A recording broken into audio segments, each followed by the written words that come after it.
I think the coronavirus crisis has definitely taught us the importance of liquid assets and contingency cash to deal with all the financial stress. Well, I'll talk about something similar in today's video, but before that, please don't forget to press the bell icon and like, share and subscribe to our YouTube channel for more updates. Hi guys, this is Simran from ClearTax and today I'll be talking about what is financial liquidity and a few important things you should know about it, because it is highly recommended to keep your money in the form of liquid assets for emergencies as a part of your financial planning. So let's begin. Financial liquidity refers to how easily assets can be converted into cash. An asset is anything of value that can be converted into cash. Assets like stocks and bonds are very liquid since they can be converted into cash within a few days. However, large assets such as property, plant, and equipment are not as easily converted to cash. In a rapidly changing world where life and business can be totally unpredictable, it is wise to have an emergency fund which can be quickly used to tide over an unforeseen difficulty. Personal loan can be a good option to handle a sudden crisis if your credit rating is good and liabilities are manageable.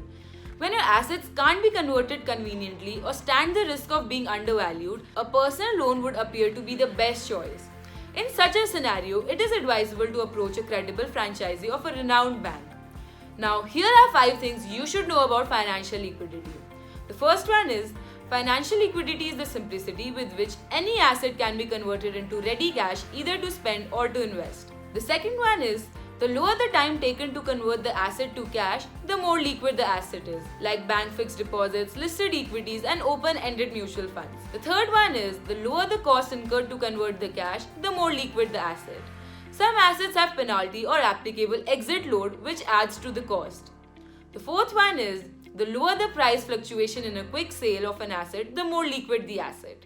Liquid equity stocks can be sold without significantly lowering its price like the index stocks. The last one is, in personal financial planning, it is recommended to maintain about 6 months expenses worth amount in liquid assets for emergencies. Now, there are a few ratios to determine the ideal liquidity based on different parameters.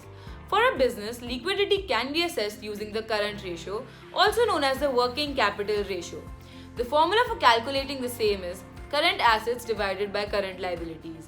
It measures the business's ability to pay off its short-term debt obligations with its current assets. So if the current assets amount to rupees 4 lakh and the liabilities are 2 lakh, the current ratio will be 2:1. Obviously, a higher current ratio is better for the business. A good current ratio is between 1.2 to 2, which means that the business has 2 times more current assets than liabilities to cover its debts. A current ratio below 1 means that the company doesn't have enough liquid assets to cover its short-term liabilities. A ratio of 1:1 indicates that current assets are equal to current liabilities and that the business is just able to cover all of its short-term obligations. For financial liquidity of a person, there are different comparisons based on mathematical ratios. There are 4 ratios which will help individuals to evaluate their financial position. The first one is basic liquidity ratio, which is equal to cash divided by your monthly expenses. The second one is liquidity ratio, which is equal to liquid assets divided by your net worth.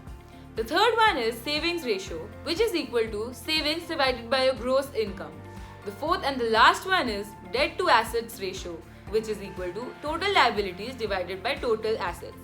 Well, this was it about today's video. I hope you've got a basic idea of what financial liquidity is and how important it is to keep your money in liquid form. Comment below if you have any doubts and we will try to answer to it as soon as we can.